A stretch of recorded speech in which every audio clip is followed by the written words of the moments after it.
YouTube, it's Dawn again. It's Dawn, Ivy, and Abby. Once again with Writers and Rec. This time, because we went and last week we did our little thing about time travel, and we did talk about some genre stuff. Today, we're going to be talking about some of our favorite tropes, what we love about them, some tropes that we don't like. Read reverse harem for me. Just saying. Spoiler. Spoiler alert. We're going to get down and we're going to sit there and talk about a little bit of everything. I will say this time we do not have the 40-minute timer, so we won't get cut off in the middle of saying goodbye. So we're going to get started on our talk today. So here we go. Why don't you start with Ivy? Oh, with just like my favorite trope? This was your brainchild. Idea. I don't know. My favorite, I guess, because I come from like paranormal and urban fantasy. One of the ones I like a lot is like sort of a Beauty and the Beast trope or something that runs on that sort of parallel. I don't necessarily like it when I see it in contemporary and it's just an excuse for the dude to be a dick. So like that can be the hazard of it, but I do like the Beauty and the Beast. I never see it like as much where it's like the woman's kind of the monster and like the guy's normal, but I kind of just I dig that one. Like I dig that trope, and it sort of bleeds into whatever I watch too. So there you go. What about you, Abby? You got a particular favorite one? Oh gosh, that's my top one, so you can all like digest it and mock it later. But I've actually got a few, but I would say that I feel really drawn to, like, I go through phases where I'm into this cliche and then I move on to the next. Right now, I'm really into enemies to lovers if it's done well, like with the caveat that if it's really like a toxic abuse man's, I'm just really not into that. But when it's done right, I think it can be really neat to see two people challenge each other and make each other better. yeah, I was gonna say, like, I've seen enemies to lovers done really badly in certain things, and like then it just becomes people who just really cut each other down the whole time, and then all of a sudden there's a light switch and they're supposed to be in love, and you're like, they're terrible for each other. So I think it really tricky. Like, wait, where did this come from? Yeah, like I think it's a tricky line to follow, but I think when it's done well, it's great. But I think if you mess it up, there's a lot of ways to really screw the one. I have some recs on that, but I'll save those for later for when we get into that. Yeah, sure. I've thought about doing an enemies to lovers, but usually when the way I write, Ivy definitely knows the way I write, my enemies to lovers, like they're literally trying to kill each other at the time. So it would be mine would be like just cannon fodder for hate sex. It really would. It really would be. Let's see, my favorite trope. Oh geez. I really, I'm pretty much there for anything that is believable. I tell everyone that's one of the main reasons why I enjoy anime more so than a lot of the cartoons that we grew up with as a kid, because I'm a story whore. Give me a good story. I am there. I am like, okay. Give me some good action scenes and you definitely have me there. So yeah. Let's see. One trope that I am kind of entertained by every now and again, when it's done well, is the secret baby. Oh, we have a friend who hates Secret Baby, and that's me because I'm like, she hates Secret Baby. But yeah, and I love them, so I don't hate it, but I get it why someone would. And I get totally why she hates the Secret Baby. I really do. But like I said, when it's done well, another friend of mine, she told me the concept of her book where it was like a whole Jane the Virgin concept. And I'm like, I need this book.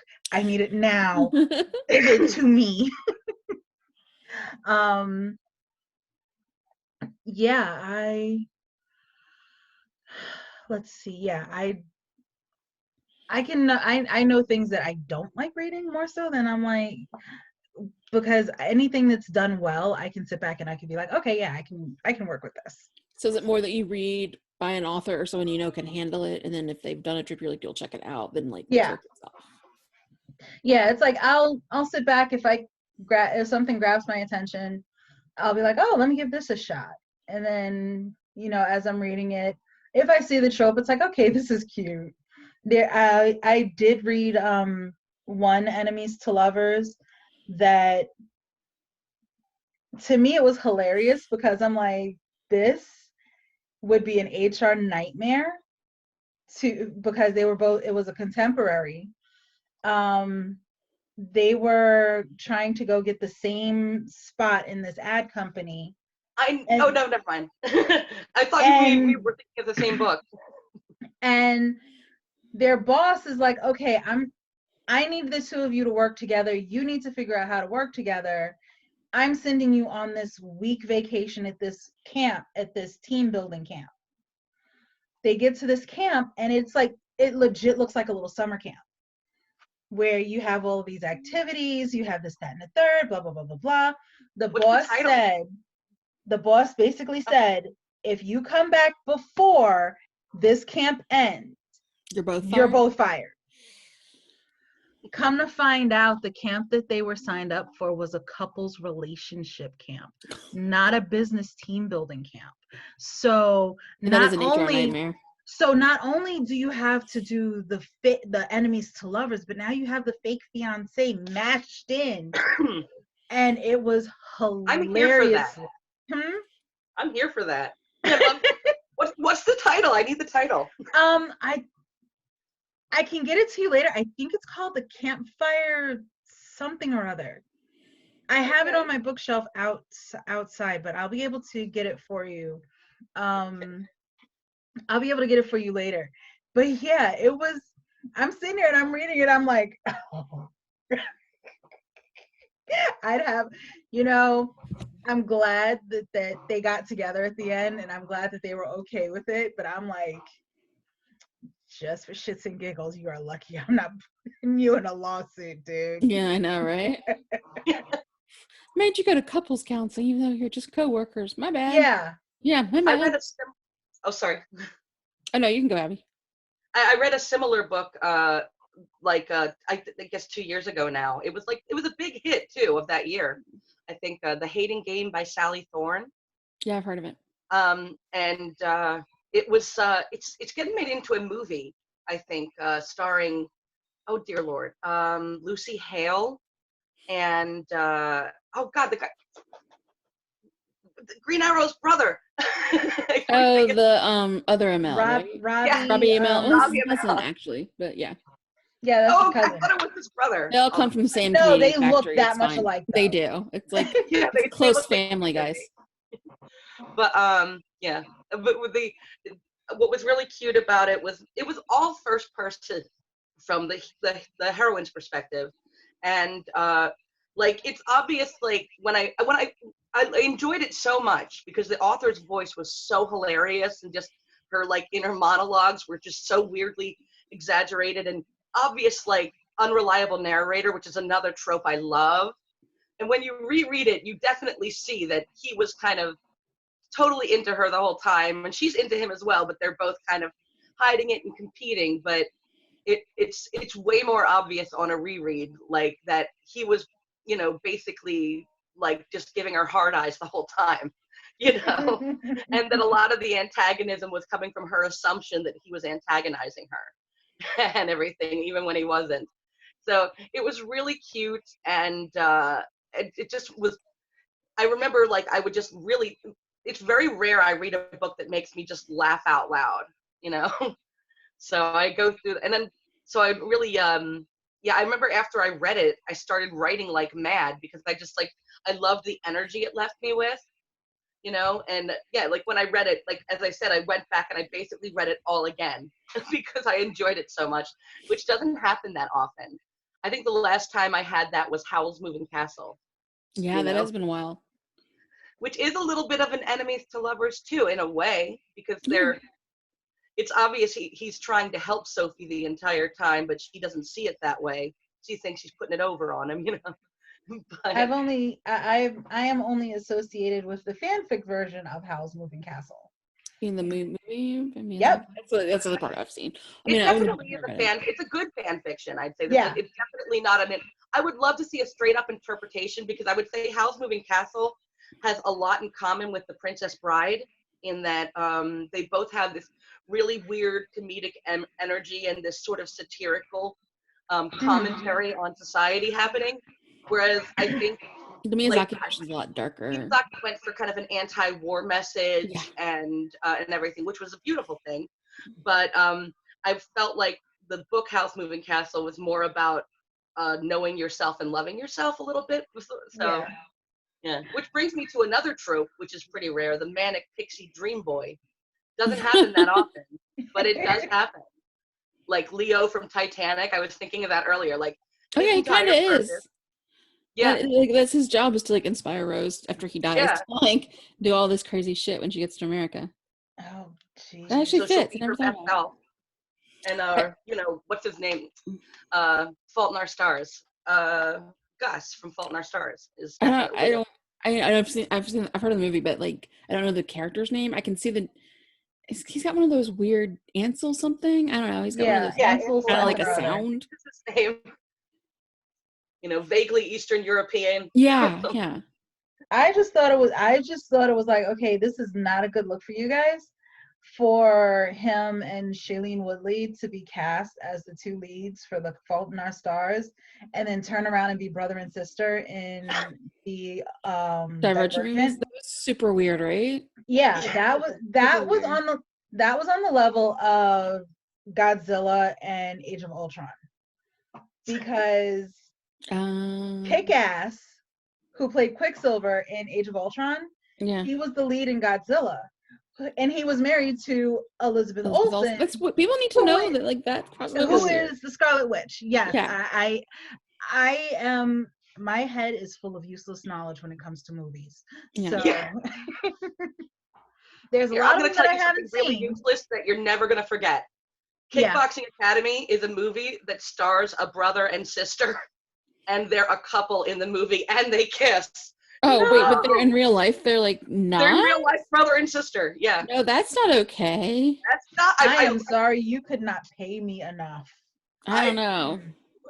If you got rid of my student loans, we'd negotiate if it's just the one time. Not even then. Nope. I forget. I have a God, lot of and I student forget who loans. the actors are. I'm going to look that up really We quick. will survive.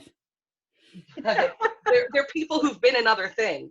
We shared a womb. We can share spit. It's fine. Mom, I gotta make $60,000. I think this was like both of their first movie role. Which actually brings me to a trope I don't like, but I think I see it more in fanfic. I guess when you see it in published Twincest? fiction. Yes, Twincest? God damn it. I hate that one. But I think you Twins. really only see it in fanfic because you see it in like the Weasleys, in like Weasley Cest. Oh, what about Supernatural? It's Well, basically they're not all twins, incest. but yeah, it is all incest. You can't do it in like Amazon because they won't like publish you, but they do a lot of my stepbrother was blah blah blah, and like my Oh, God, I stepdad was know. blah blah blah, and I'm like, I don't really dig the step sibling thing. It's not a loophole that works for me. My I read a favorite few video game when it- series. My favorite video game series. A series called Devil May Cry. And the protagonists and the antagonists are a pair of brothers, twins, Dante and Virgil. Read that what you will. Yeah, it's like good naming skills. Yeah, great naming skills, especially considering, you know, their mother is a human and their father was a demon. So yeah. I have not looked in so long. I have been out of the fan fiction game for quite some time. But even when I was there, it was like you could not go into the Devil May Cry section of fanfiction.net and not see at least 17 pages of Dante and Virgil getting it on. And it's like I know MCU has that with Loki and Thor. Like that's a ship, that's a subship, but like, okay, technically he's adopted, but they're raised together. But I can technically you're not the same species. I gotcha. Okay, it's still weird. I gotcha. But like, no, not Wincest, not Weasley cest, not when they used to have well, one good thing you can heroes, do and they had a lot of Petrocest with like the Petrelli siblings and like Hayden Panettiere's character who was like adopted. Yeah. Oh yes. Like yeah, no, none of that. Too. There was so much Claire Peter. I was like, what is this? No. So like, nope. That's just a nope. So I mean, I think that feeling from fandom bleeds into I'm not a big fan of like stepbrother romances or What like step anybody romances. It's too Brady Bunch. It's too weird.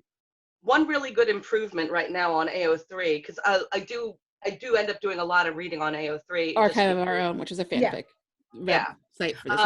Even they didn't used to let you exclude tags, and now they do. So you can Yeah, they actually do. go through, and it made my life so much easier when I could exclude Supernatural and Teen Wolf, because Then you they didn't would get all the tag alpha, beta, every omega tag fics. in existence on their fic.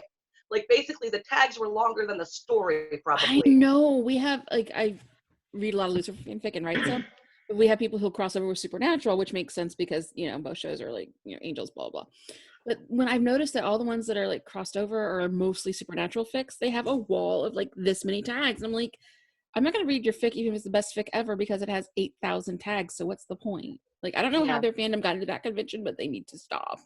Like, It's if your like tags are more than your fic length, that's a problem. it's like clickbait. It's just you know, Yeah. I feel like they're trying to just catch as many people as they can in their web of lies. You know, like Well, people do that. People do that on Amazon too. People do that in actual fics too, where yeah. they end up they'll The titles become just ridiculous. the titles become ridiculously long. Like it'll be the The Sheik's Bride, a secret baby romance. the Sheik's bride, Yeah. the Sheik's secret baby, along with the bride, an interracial romance. Oh yeah, they'll And definitely that's the subtitle that title. kind of stuff. Yeah, yeah. And it's like, okay, yeah, no. Brother, friends to lovers, enemies to lovers romance. Like, they'll just toss it all in. With Yeah. bonus reverse harem. No. And same on Wattpad. I do primarily right now. I'm concentrating only on Wattpad because like I have a reader base there, you know, Yeah. and everything. She's being So- modest. She won an award in 2019 for her amazing historical fiction. I won. Yeah, I was one of the winners in historical fiction for The Lady Pursues, my Regency romance, which is kind of friends to lovers a little bit, but mostly girl chases boy, because I really just wanted to write girl chasing boy, like shamelessly flirting and all that stuff. Which for the All the stuff Regency is that rather boys usually daring. get to do. Yeah. But and I would yeah, I'm basically on, and I'm on book 2, and each of them I guess has a different trope. Like the first would be girl chases boy. The second would be mistaken identity. It's like the house party, and the maid is posing as her mistress, and you know, everyone's stuck there. It's going to be kind of a farcical energy.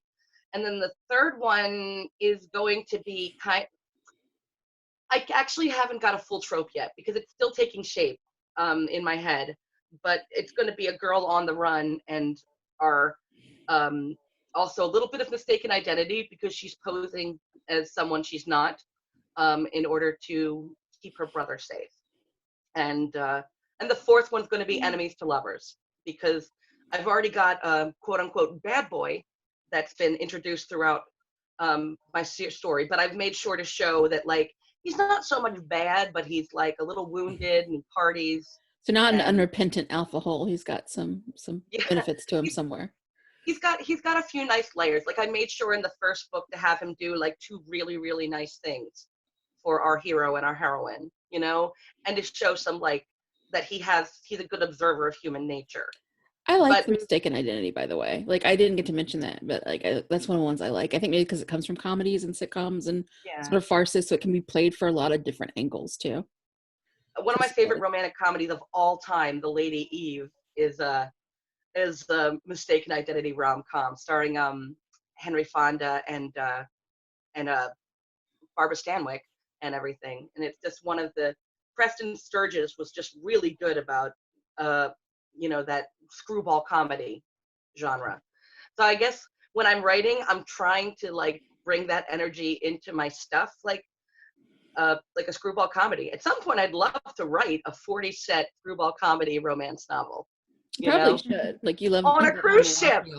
No cruise ships. I've decided Yes, that. cruise No. ship. Oh well, not. Well, maybe after Corona's settled down. But me and On a friend of mine were talking about possible romances after this, and one of them was, you know, the romantic trope of being stuck together in quarantine. You know, this spring. No, that's not romantic at all. This spring, love is I've only been, you contagious. stuck with a roommate who you, I guess, are like neutrally okay with, but we're stuck with family members, and I'm like, every day just have to remind myself that murder is bad. Well, I'm going back and forth because I go to my uncle's house to look after him a little bit, and I'm Oh, going to how's be there Barney the for dog? months. Is he good? Huh? How's Barney? Oh, Barney? He's The lab. adorable. Yeah. He's the goodest boy there ever was, and he can do all the tricks. My uncle Mike has trained him to fetch his shoes, and he'll also fetch mine if I ask him, and bribe him with Aw. treats. We have to hide Aw. our shoes from my dog Dobby because he eats them. So Dobby's bad at obedience. He He's got. also I Yeah. yelled at Barney the other day for getting for getting a rag, because I'm trying not to encourage him to play tug of war with cloth. Oh, That I'm Yeah. trying to no, get from because him. he'll expand it to other. Yeah, and I yelled at him, and he actually went upstairs and got in his crate. Like, well, I'm not dealing with you. Oh wow. But yeah, no, I've definitely seen the chatter of should we write quarantine stories? I'm like, well, not No, one we based around a shouldn't. virus, but also I don't think anybody's ever gonna want to quarantine again with someone.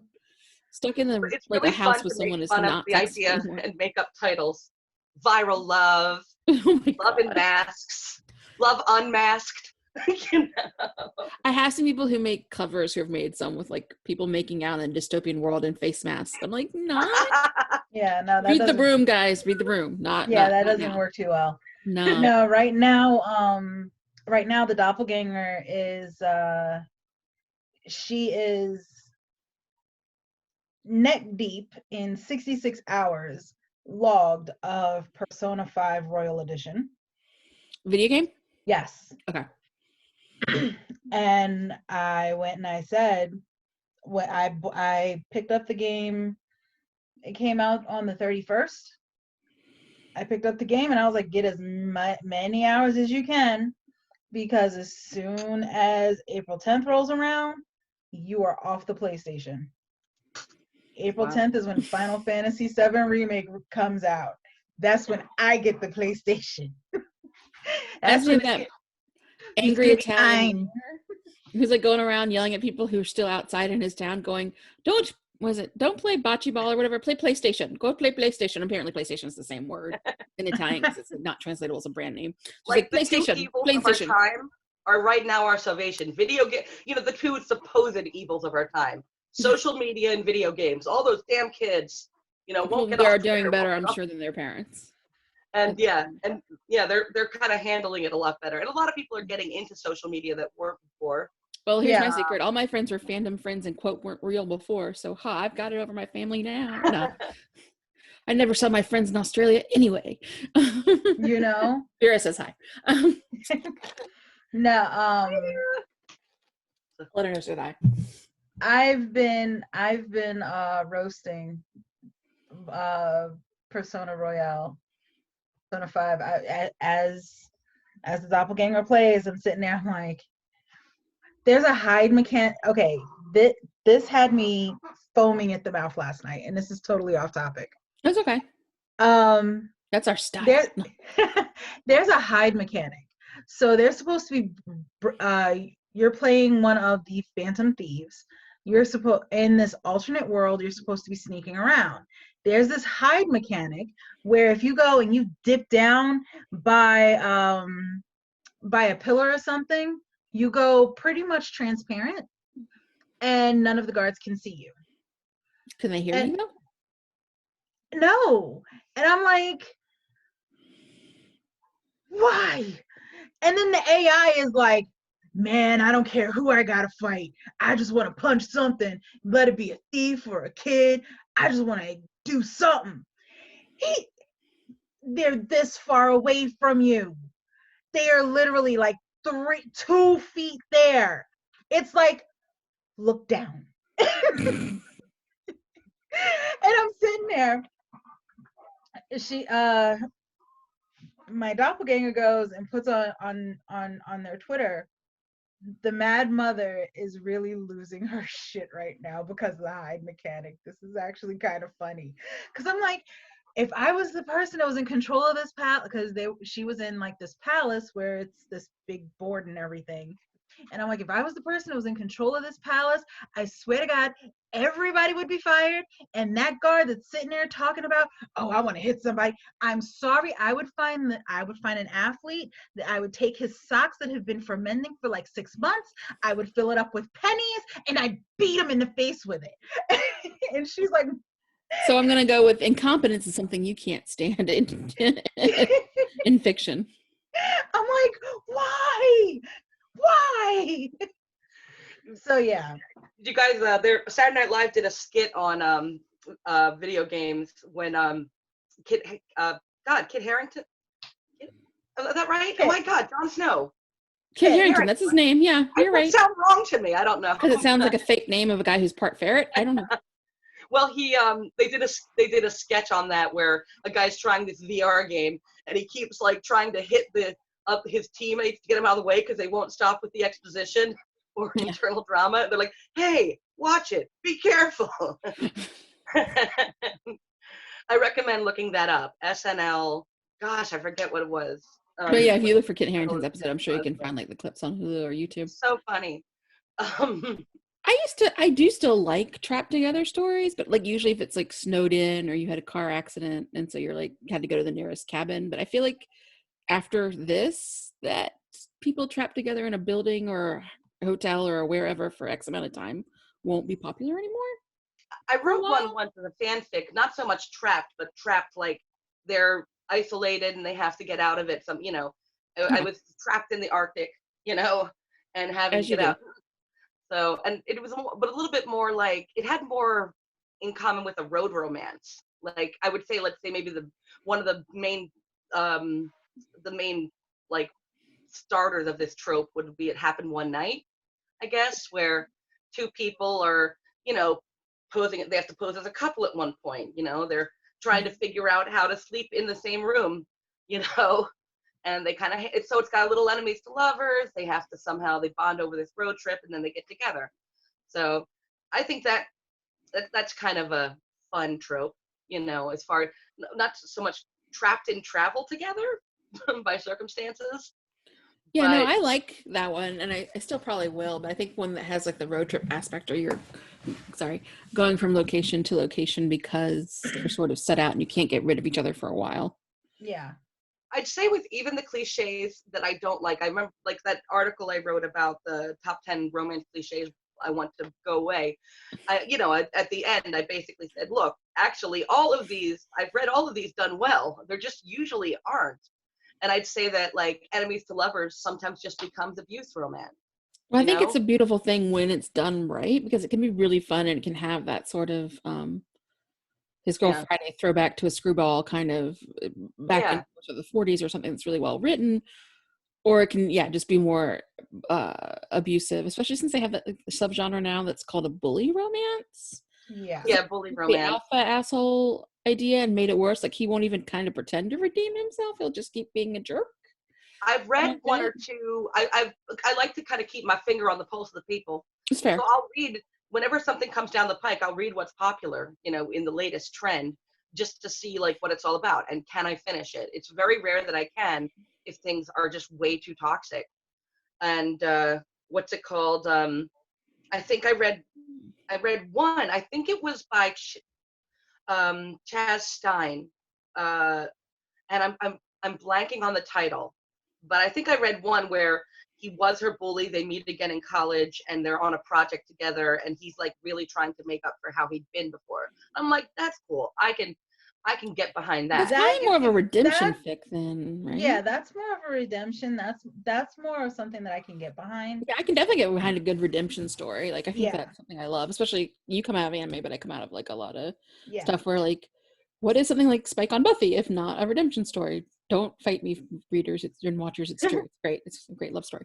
Anyway, I know. Are you really even a shonen anime if you don't have at least one character that has to be redeemed? Yeah, like I don't even like Dragon Ball Z, but I like Vegeta got better. So there you go. It's fine. But like, it's like I think the bully romances that I'm gonna try. Yeah, they're definitely in anime. There's always that one or two characters. You're like, by the end of the show, they'll be like a good person. Yeah. Even some, they're one of the most popular redemption stories is Prince Zuko, in Avatar: The Last Airbender. Yeah. He's like the biggest. He's like the go-to for redemption stories when people start talking about redemption stories. But in pretty much every anime that I've come across where there is a team, or how overly sarcastic production puts it, a 5-man band, if they're going up against a villain squad, there's always at least one redemption story. Yeah. And that fallen hero that's usually the person that you're like, notice me, senpai. Not gonna lie. Bully romances, the way I've understood them, of course they do. They go a lot with, like, gosh help us, polyamory / they call it reverse hammer. I hate the term because I think it's kind of weird. But contemporary stories where it's like a girl will be at a prep school and like 3 or 4 bullies will be super mean to her the whole time, but she falls in love with them anyway. Yeah, So, and then they don't ever get better. They just keep being dicks the whole time. So that I don't get. No, they do get better, because they refuse to allow anybody else to be a dick to her. Only they're allowed. They can still be dicks. Well, that's not better. That's not okay. That's still broken. So I'm gonna go with the bully trope is not for me. No. Yeah, I think it depends on how it's done. I think I read one romance where she considered him her bully, but he considered her his bully. I think that's really fascinating. And she always glossed over everything she'd done or said to him, you know? Well, then that goes back to you like the unreliable narrators. Her pain. So I do like unreliable narrators for that purpose. Though I would say, as far as like, you know, the quote unquote asshole redemption kind of thing, it's like, for example, I'm watching BoJack Horseman right now. Don't tell me anything about the 5th and 6th season. I'm behind. I'm only on season 3. Oh, it's so sad. I love this show. It's great, and it's amazingly good. He makes so many bad choices. He gets so close to making the right one. He makes so very well done. And the same thing with the thing is, people hate season 3 of Rick and Morty a lot. Not people in general, but a lot of the toxic fandom idolizes. I thought it got better. I loved season 3, but it's okay. I thought it was. Well, because Rick needed to be punished, and they got mad at people who were like, they added women to the writing staff. And we're so mad about it. And then the woman who wrote the Pickle Rick / where the rest of the family goes to therapy, she won an Emmy for the episode. So, you know, just shut it, toxic fanboys. Anyway, it was and I feel like there's a definite arc you can see through each season, you know, like, and like season 1 was all about getting to know Rick and deconstructing fantasy tropes, you know. But you know, by the end of the season, you can see that Rick and Morty's relationship is starting to teeter, you know, into where Morty's seeing Rick as he is, and Beth finally, by the end of season 3, sees Rick as he is, you know, not like as she's not reaching for his affection anymore. She's actually like, you know, you're actually an asshole. I'm not going to keep trying to please you. Beth's his daughter, by the way. Okay. Yeah. And but it's funny how different the fan bases get really mad at the women in these cases. Like Skylar on Breaking Bad, the actress was getting death threats, you know. Skylar White, Walter's wife. Oh God, Anna, I forget her last name, but she was. But if you look at when I watched the show the first time, I was sort of eased into Walt's villainy, you know, to where I'm really sympathetic to him throughout basically season 1, and that starts to crack. And as you go, you start to see that he's not actually a good person who's doing bad things for some good reason. There's nothing noble about him. He's actually really selfish and self-absorbed. And then by the time I rewatched it, even in season 1, I'm like, oh yeah, I can see the asshole cracks forming, you know? And so it's as far as like asshole main characters, you know, like what's it, anti-heroes, I guess. No, there's anti-heroes, and then there's just asshole main characters. Yeah, I think asshole main characters is like different. Like when you say an asshole main character, I think of a Rick, or I think of a Walter White, or I think of a House from House, like where they're so self-destructive at the end. Like they may have talent, they're good at, but they're toxic. Oh, BoJack's definitely. Yeah. But I think Yeah. people idolize them and then they don't get that, like, the point is these are almost cautionary tales or tragic Yeah. flaw You're not tales, I supposed guess, to if you're look being up to generous. you. You're And really, see, that's where there's a huge problem. And I know I know people may not agree with what I'm about to say. Again, my views are my own. Come at me if this is a problem, but I think the most toxic thing about fandoms can be the fans. Oh, yeah, definitely. I completely because agree. because if it's one of those, we live in an age now where you can reach out and connect with someone via social media. And they kind of have to be And there because it's their job. So like the star or the agent or the writer yeah, the has to star technically that maintain a presence. yeah, they maintain a presence to be relevant, you know, but at the same time people are forgetting that they're doing a job, you Yeah, I was know. thinking of Kelly Marie Tran from the Star Wars Yeah, fandom. Like she had to, like, for a while she had to go away she from it in shut all of her stuff media. down because they didn't like her stuff. Daisy Ridley, they went after her when The Force Awakens came out. Millie Bobby Brown was getting inappropriately sexualized all over the place. Yeah, like pretty Yes. much the whole run of Stranger Things. Yep. And it doesn't She occur was. to the really toxic fans that there are people on the other end, and maybe they don't read every single comment because they're busy or they have assistants for it. But some of this really toxic stuff obviously gets back to them, and it's cruel. Yeah. Lindsay S tweeted the other day, which I found interesting. Oh, hold on, you. I'm so sorry. Tech difficulty. Need to plug my phone in, and I'm going to need an extension to do that. Oh God, Well, she's I'm looking for her extension so, cord. I'm But so no, I not a agree with you. pro. Like the worst part Yeah. can be the toxicity. Because I think some people take it too far and they don't get that this is somebody's job. They do it Yeah. for 12 hours a day. They go home. They have a weekend with their The families. Some things aren't appropriate. one of the creators, I think the creator of My Hero Academia, um he was being harassed because people are not seeing. I think one of the issues when they started alluding to one of the characters being the son of another character. I don't want to spoil anything for anybody that reads My Hero Academia. After you get past season 2, you'll know exactly who I'm talking about. But yeah, it's like people are like, oh my god, you have to do this, you have to do that, you have to do that, you have to make you have to make these two characters do this, do that. um Again, with My Hero Academia, there is a character, Kirishima, that everyone adores, and there is a lot of there's some insinuation that he could be paired up with another main character, Katsuki Bakugo, who I call my feral child, who Bakugo's superpower, they call him quirks. His superpower is explosion. He is people like making a lot of yaoi, same-sex couplings in anime all over the place. And again, I've been in anime since 90. um So you've been in so anime since you were 1 year old. I see how it goes. yeah. My first word was katana. It wasn't, but still. um so it's like I'm not opposed to yaoi coupling. You know, one of my favorite animes, Gundam Wing.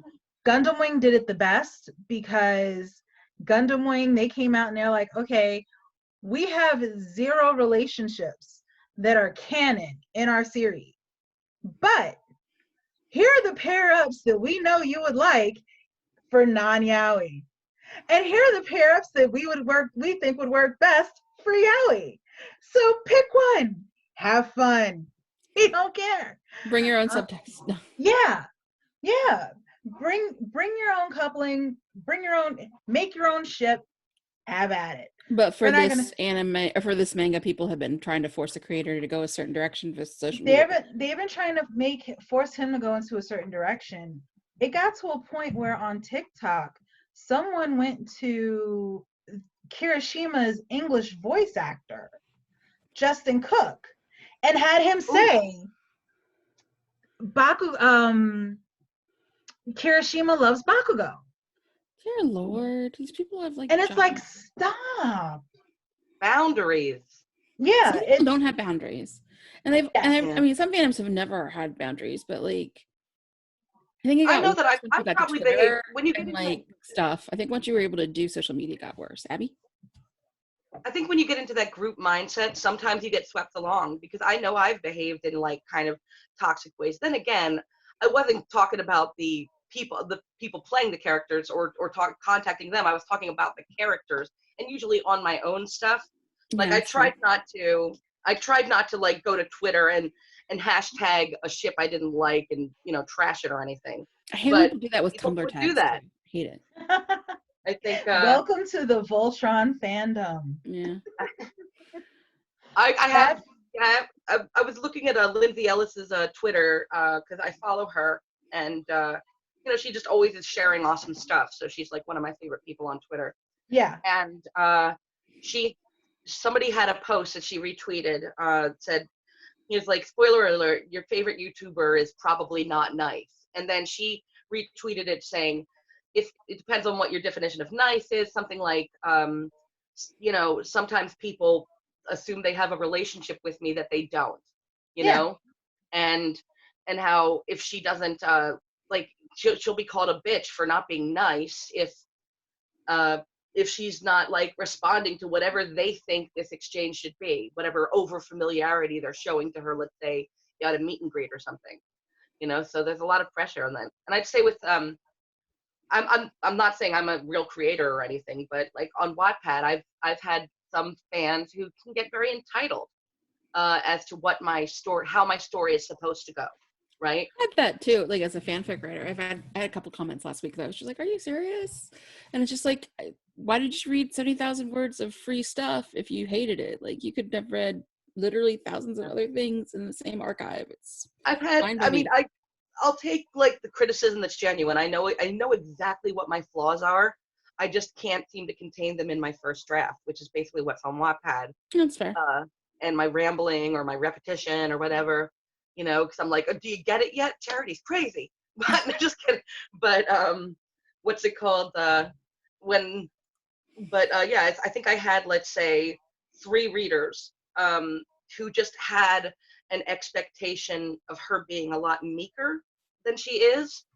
And when she's not, they're considering, they were calling spousal abuse on her, and I remember I was just sort of like, and I had to keep looking at my text and saying, like, is that how it is? Should I rewrite this to make it more comedic, to make it obvious that, like, I didn't want to be like that Outlander, funny domestic violence scene or anything like that, I definitely didn't want to have that situation on my hands, but with the genders reversed. But yeah, in the end, I had to sort of take it as, look, this is just what they're saying. It's not what I'm writing. And a lot of times people get really mad if you're not writing their headcanon. Like, they really do. If it doesn't go in the direction they expect, then, like, I think what they really wanted was for Ian to turn around and go after her. And I'm like, well, that's not going to happen. The title is The Lady Pursues. So I've already warned you. But yeah. Yeah. When I have not had anyone come up to me to say, hey, this is wrong, or this, that, and the third, because I'm at a place where I'm just totally like, haha, yeah, you do you. Yeah. I will take recommendations, but I'll take recommendations from peers that I have asked, hey, what do you think of this? More so than just a random fan. And as conceited as it sounds, as a random person coming in saying, hey, you need to write this, this, and this, and write it this sort of way, and this person needs to be with that person, and that person needs to do this, and this person needs to do that. It's like, pump your brakes. First off, one, thank you thank you for the content, but this is my story. If you feel that strongly, go ahead over to fanfiction.net, write your own fan fiction. Yeah. It's not as, and here's something that I have learned over my years of writing, is that writing a book is not as easy as you think it is when you first start. It's really hard. It takes a lot of commitment to finish. Just to finish, my God. And the first draft part too, it's hard. Then to get second it in, draft is going to kick my butt. It's going to edited in like the correct form is just like, it's a lot. Yeah. So, and plus, I know my writing, I cannot do a one and done. I can't. They're always in series. Nobody should be able to. Yeah. Except Anne Rice, because she doesn't even need an editor because she's perfect. Yeah, that's a whole other ball of yarn.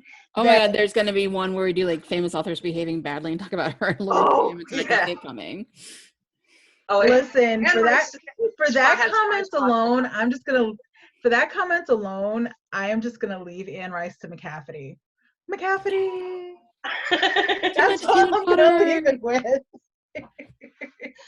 But I do think that fandoms can be so toxic. And it makes me sad to see like when they really feel like they can attack someone on social media or at cons, or just they get to the point where they don't want to be associated with the show or the book or the movie that they're even part of. It's tough to deal with too as a writer, because I don't want people fighting in my comments, I've got I'm not like big. I've only got like maybe 2,500 followers on Wattpad, right? Which is, it sounds like it's big, but compared to some of the real authors on there, they've got like 20K or something. When at one point, like there was somebody who'd come in and I don't know, he was perfectly pleasant sometimes, but whenever a plot development happened that he didn't like, he would just rant. And sometimes other readers would get into it and like, that's so disrespectful. And then he'd delete it. And then he'd come back and apologize and stuff like that. And of course it was a man. Sorry, man. He was mansplaining my book to me. But yeah, sometimes he'd leave like a total loving comment, and then the next one he'd be like, well, this is bullshit. I'm not gonna, like he'd rage quit. And I had he'd come back, rage quit all over again. He'd rage quit, flounce away, and then come back. I had one who complained, like, this was like at a crucial point in the story, the climax area, and I'm posting by half chapters, right? And I'm posting like twice a week, and they're just like, the wait between chapters is killing the suspense. I'm like, okay, and I try to be diplomatic and be like, oh yeah, I totally understand that. Maybe you should wait a week and then come back, and then there'll be more for you to read. I should be done this by X. And but somebody else came in and they're just like, she's not your slave and all this stuff. So this part of me's like, I'm like, yay, thank you for defending me, my hero. But then I'm also like, don't do that. Because that person's going to feel embarrassed to come back and read, For me. It's only flat. There are some people that I, especially with everything going on with us doing the entire social distancing thing, I think there are some people that just live to argue in comments. Oh yeah, totally. They I'm sure they get a dopamine blast from it, and like it just keeps them happy.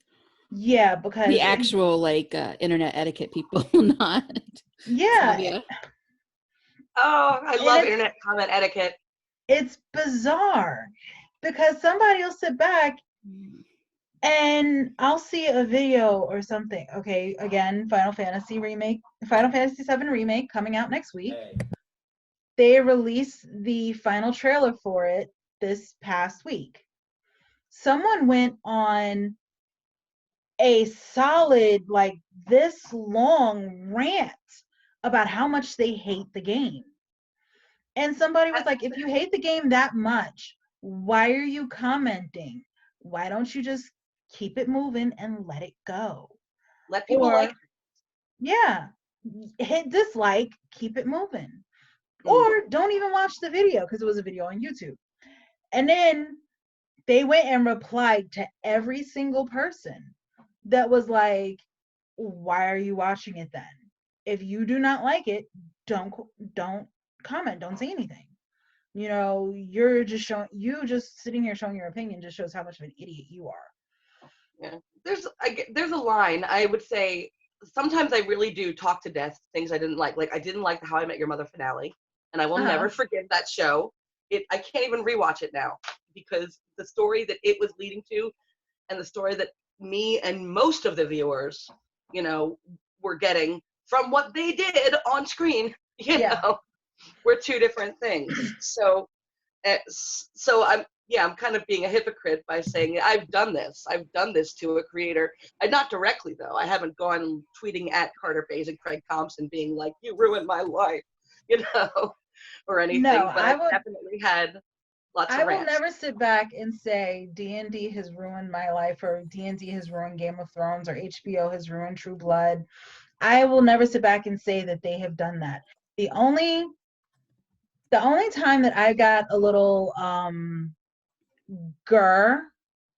when it came to me being in a fandom was Into the Badlands.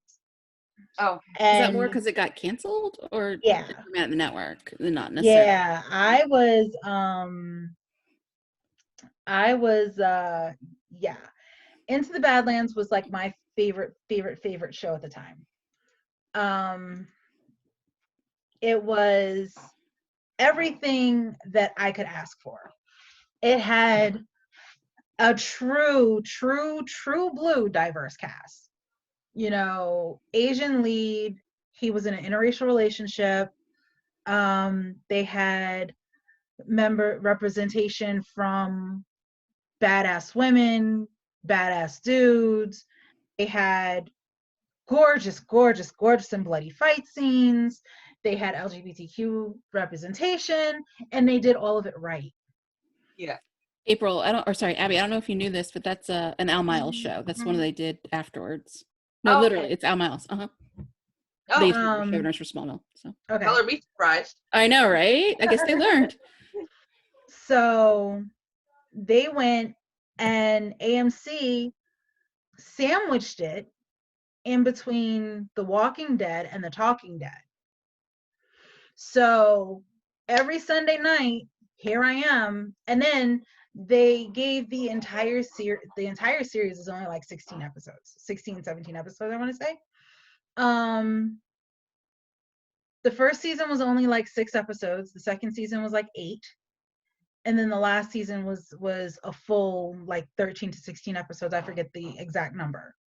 But they split up the last season in half. So you got 8 episodes one season, and then you have to wait a year, and then you get the other 8. So it's technically 3, but really 4 seasons of this show.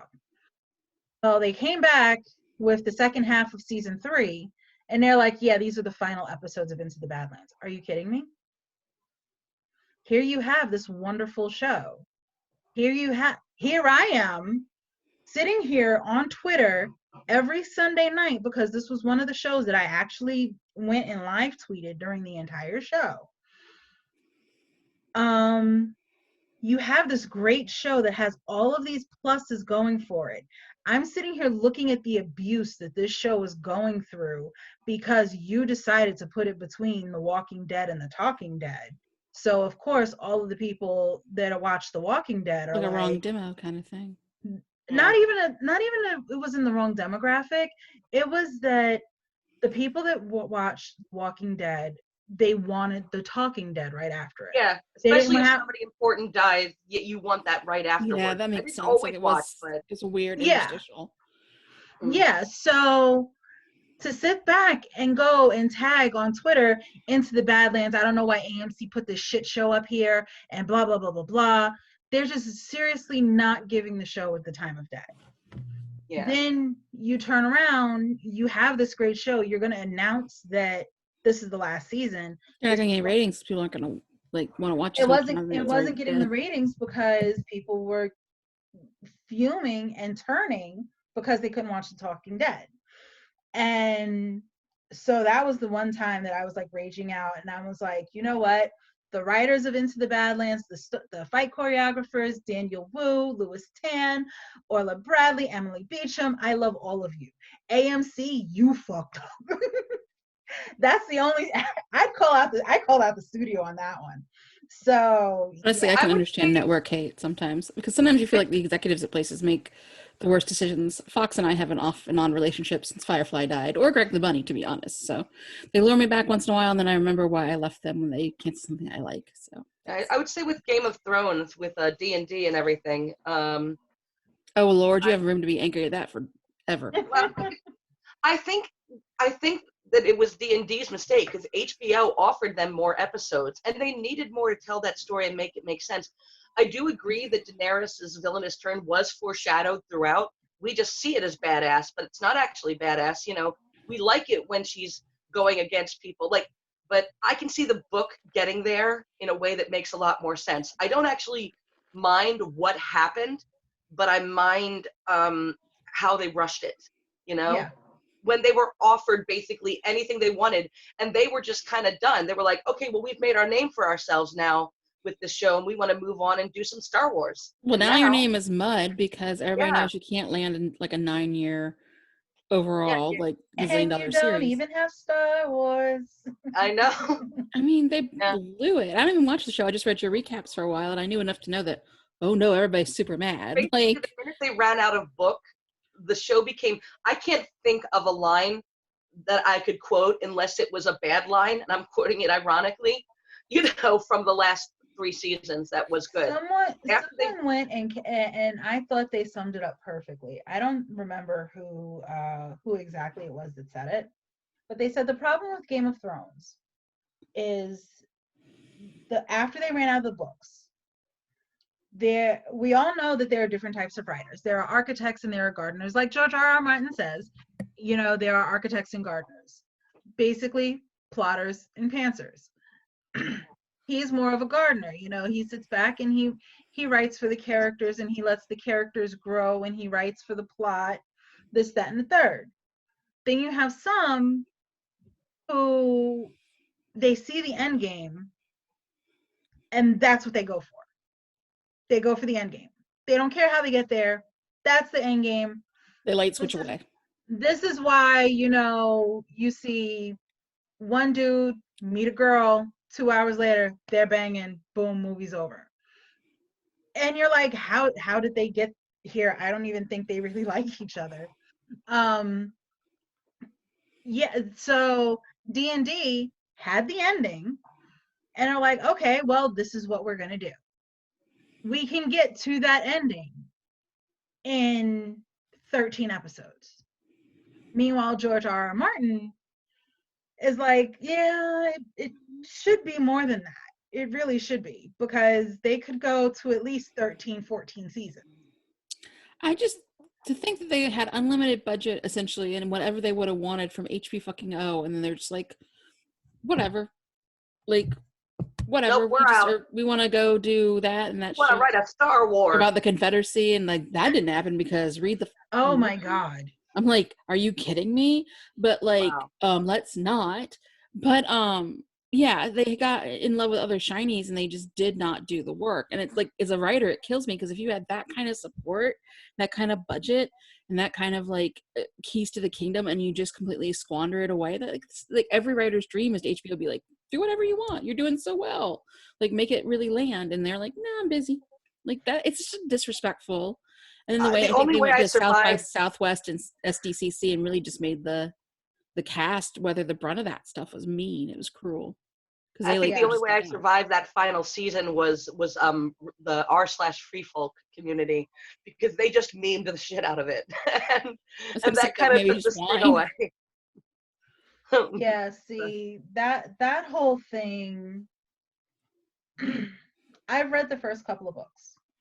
Well, I've listened to them on Audible.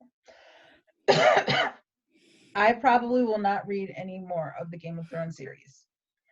I don't even know if it'll ever actually finish at this rate. Oh, well, hey, you'd think in quarantine he'd finish it. What? There is no sports right now, and there is no movie theaters, so George R.R. Martin has time to write. Well, he said that he's writing. Right. Yeah, I know. He said that he's writing. He said that he's writing Winds of Winter.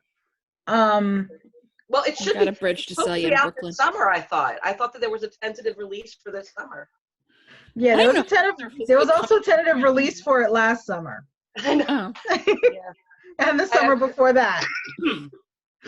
But But I don't know. I'm a loyalist. I'm gonna read every single one. I think he's just a really really good writer. Him and Stephen King are both in the same sort of category for me. and they also do the same thing, right? They're They're really good at world building, cancers. Yeah. and I want to live in their worlds, even when they're horrible. So Yeah. yeah, and see, my whole thing, a little bit of my own personal history.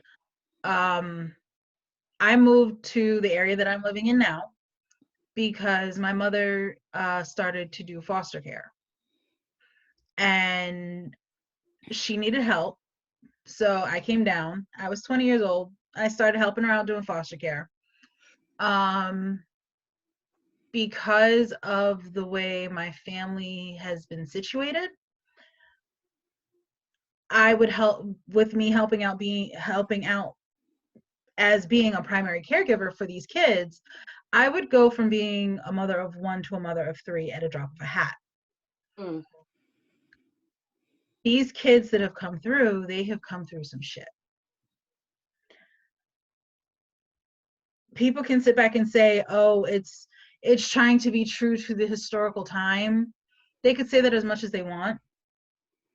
That still does not change the fact, for me, I can put some distance with Daenerys being 17 in the show. I cannot yeah. put distance between Daenerys being 13 in the book. Oh yeah. No. That I I cannot. never saw that relationship as romantic. I think Daenerys did, but it was abuse, and I honestly think she's been abused her whole life. So her villainous turn did not surprise me.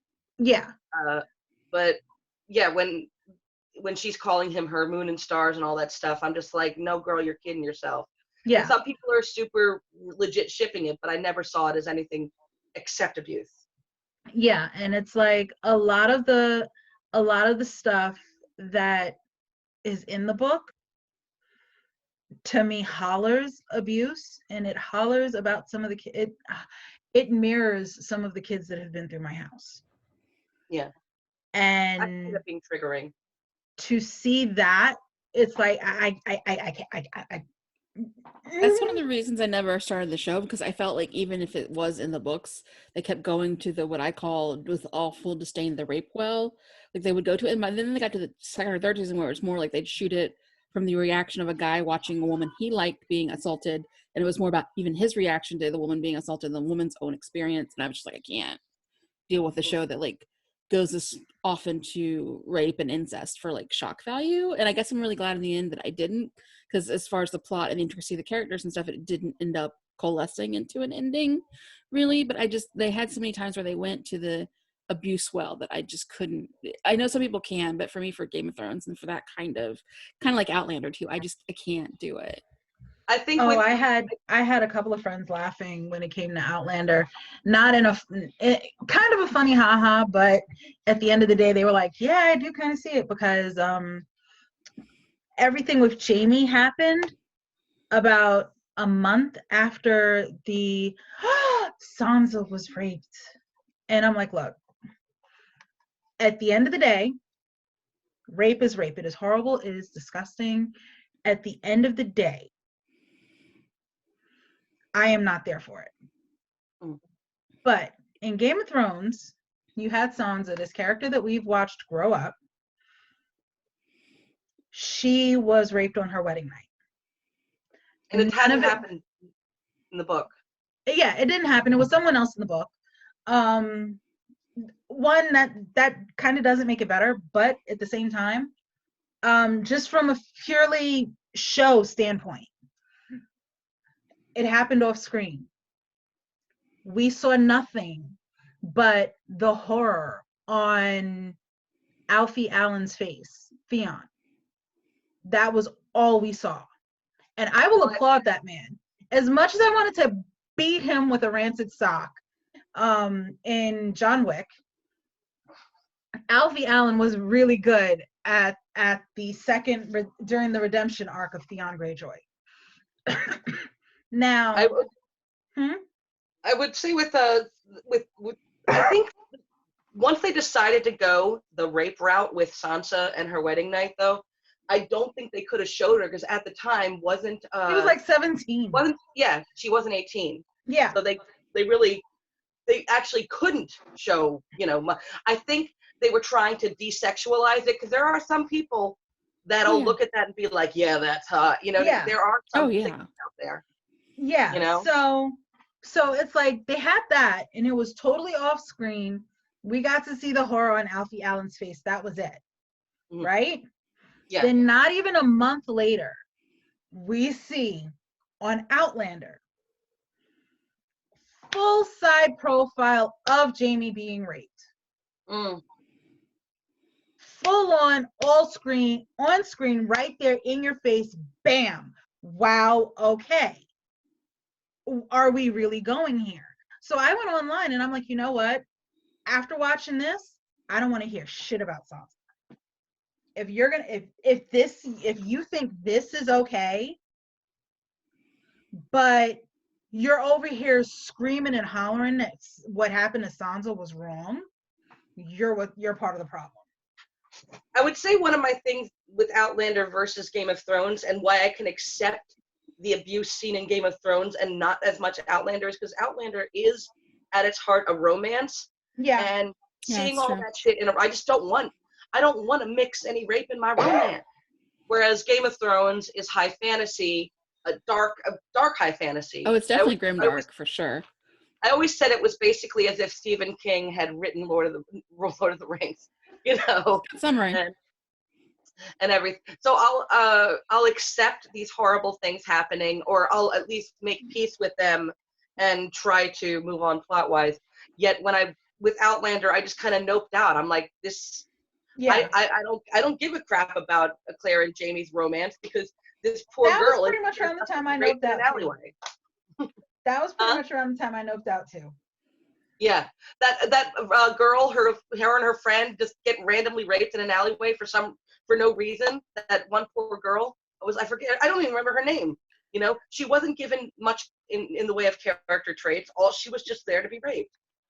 To say, look, rape happens. And I get that they can be like, oh, there's a historical context. I'm like, yeah, but everybody's still like groomed and like showered and washed and better hygiene standards than they would be if they were really in like Scotland and blah, blah, blah. Like they'll like pick and choose what's historically accurate. And sometimes it's like, oh, rape everywhere. But everybody has shaved underarms. Like, I mean, you're picking what you want to like make dramatic points. And for some reason going to the quote, same with you're doing the 80s romance. I think we touched on this a bit last week too, with 80s historical romance was super rapey. They called him a bodice ripper for some reason. And a lot of that was just because women aren't supposed to want sex. So obviously the first time has to be like, she has to be taken against her will. This traumatic experience. But really she's, she loves him. I can't, once the rape happens, I can't accept that the love is real. I can't. Yeah. It's just Stockholm syndrome. Definitely. Well, so I think we've agreed as far as tropes we don't like. No rape. Nothing abusive, nothing nothing abusive, nothing rapey, nothing reverse hammy. No. Yeah. Maybe I don't know if it's our age. I mean, not that we're like 25 or something, but I'm just saying, or maybe you are and you're not telling me. But it's like I'm just at a stage in my life where like I want to see characters who are respected. Like I get bad things happen to people, but I don't want to be watching a relationship where one person is dumped on or abused. Like I don't find that attractive. Yeah, that's because we write romance. One of the key staples is we get a happily ever after. We get a happily ever for now. Yeah. To sit back and I can't even start that lie. I do enjoy putting my characters through trauma. Yeah, you do. I have dated some of her stuff, and sometimes you're just like, oh man, this couldn't get more deadly. I would say one of the things I do with my characters is I have them be jerks to each other, in quite a lot of ways, like until before the I love you happens. Like there's a lot of pushing against it, you know. And sometimes the readers don't want that because they want them to be in. But basically once they said I love you for me, the tension is done, you I think know. that's So one of the things I didn't list that I like, because I don't, is like fated mates. Like I can kind of get into it because you get to read it so often when you're reading paranormal romance, but I feel like the fun is fighting against fate. So like I think when you have characters who are sort of fighting against the inevitable pool, or they sometimes give each other, you know, crap for a while, like that's more interesting to me. I mean, until they actually sort of get with the program, then like, well, I saw you and there was a prophecy, so now we're totally in love. Here's looking at Yeah. you, Christine Feehan. Oh. Well, it does all the work for you, and I get that in sci-fi or like paranormal. No, and see that is the work for you. That is the whole fated mate concept. The way she has it set up, I love it and hate it all at the same time. Because it goes from her Carpathian. I'm talking about the Carpathian series. Okay. So not any of her Jaguar ones. Yeah. Okay. No, it's her Carpathian series. They're all bridged in some way or another, I'm learning. Oh yeah, I've noticed that because I've been reading some of her Shadow Walker stuff too, which I've really enjoyed. Yeah, some of her later stuff, she's starting to like intertwine all of it together. But her Carpathians are supposed to be vampires from the Carpathian Mountains, and when they see try to trademark that. Yeah. When they see their life mate, their significant other, because the women are so rare now, because they've died in childbirth, whole other monstrosity on its own with that. Mm-hmm. But there are very few women, and when they see their life mate, these men who have been alive and gruff and basically alpha holes and solitary, doing their own solo thing for hundreds of years, they start seeing in color as soon as he hears her voice. And there are some that are human women that have never heard of Carpathians, and they're like, bitch, you crazy. So now we have Stalker 101. Because we all know, especially after reading Twilight, that stalking is the same as love. But yeah. But it's only stalking if he's not hot. If he's hot, true. Yeah, if he looks like George Costanza, it's stalking. If he has no money in his bank account, it's stalking. But if he's really hot, then it's fine. Oh my God, do you remember the blog that I did about the Phantom? I made that into a GIF. I made that into a meme. If he looks like Gerard Butler, it's okay. But if he looks like some creeper, then it's a problem. Yeah, then it's only a problem if he's ugly. But otherwise, this is what you've always wanted. Yeah, that was another Andrew Lloyd Webber masterpiece that made a terrible movie. Yeah, they made a pretty bad movie, and because Gerard Butler can't sing, but it's still better than Cats, which is kind of where we started our journey. Basically. Record. Cats is the new musical. It's a musical shit list. You know, basically everything will have to be compared to Cats from now on. And speaking of Lindsay Ellis, she just did that great video, which I haven't seen yet, but I know you two were talking about, of like, it is what awesome. heck went wrong. So it's great. All, wash down your angst and all our sad talk of like bullies and rape well and all that stuff. You can go watch Cats and go, at least it wasn't me who made this. But no, the Phantom of the Opera. Yeah, when Andrew Lloyd Webber did an interview and he said that he read the Phantom of the Opera and he was like, oh, this is such a great love story. And I read the Phantom of the Opera. Apparently he's into also stalking people. So okay. Everybody brings their own little That's all I'm gonna say. It's like the little blind man and the elephant situation, you know? This is really sexy for me. And now everybody thinks he's so hot. Pink elephants on parade, ladies and gents. Pink elephants you were talking about Abby, about the manic pixie dream boy. I've seen the meme where it's like the dark goth emo boy, and like the examples are like Kylo Ren and like the Phantom from Phantom of the Opera. Oh yeah. And I'm like, Yeah, kind of, but no. Um, He hates everyone, but he loves me. yeah, it's definitely, yeah.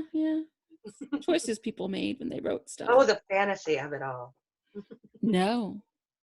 All right, ladies, I have to go because I'm going to need to do lots of schoolwork because school doesn't stop when it goes telecommute, so that's fun. But this was good. And next time, hopefully, we won't be as like, and then George R. R. Martin, and then it just goes downhill into it. And sad things happen, people died. So, But yeah, to keep it on, my favorite enemies to lovers wreck is, my takeaway is The Hating Game by Sally Thorne. It's adorable. It's so freaking cute. You'll laugh the entire time, and I love it. And I also recommend, as a writer, Romancing the Beat, which is a very short read. And there's also like free worksheets and a Scrivener template that come with it. I use Scrivener. And that really helps you get your tropes in order in the right way. thank you. Okay. I don't have any recs right now because all I have is work. I'm sorry. Next week I'll bring a rec. I swear. I just am like How drowning. dare you? I know. Well, I don't have too many recs either because, like I said, my whole thing is if it's a good story, I'm there. Yeah, I could sit back and say stay away from really bad tropes, but then again, really bad tropes sometimes they're people's catnip. My mother cannot. Sometimes it's funny in the right way, you know. My mother can't stand the movie Tropic Thunder. I love it. I love it. You know, so yeah, it's all a matter of perspective. This time I'm going to make sure to link my article below too, the top 10 romance cliches that can stop anytime now. Okay. It's a Yep. very snarky read. I'm sure, like, even though it's been like 5 years or whatever years, it's like I'm still still getting, applicable. Still applicable. I'm still getting a lot of views on that article. They're still not going away. Yeah, no, they're not. These are immortal, these tropes. They're just never going to go away, you know. All right. Them, Well, Fast and Furious, and Duncan MacLeod. and possibly cockroaches if this plague goes on any longer. Yeah. And we all die out. So, Well, yeah. gosh, I'm good at being a downer, but yeah. But yeah, there will always be Fast and Furious movies. That's obviously a foregone conclusion. So. Yeah. Michael Right. Bay and explosions. Yeah. Forever. Them too. All right. See you later, ladies. All right, see ya. Ciao, ciao. Bye. Bye. Alrighty, so I will see you next time. All right, bye.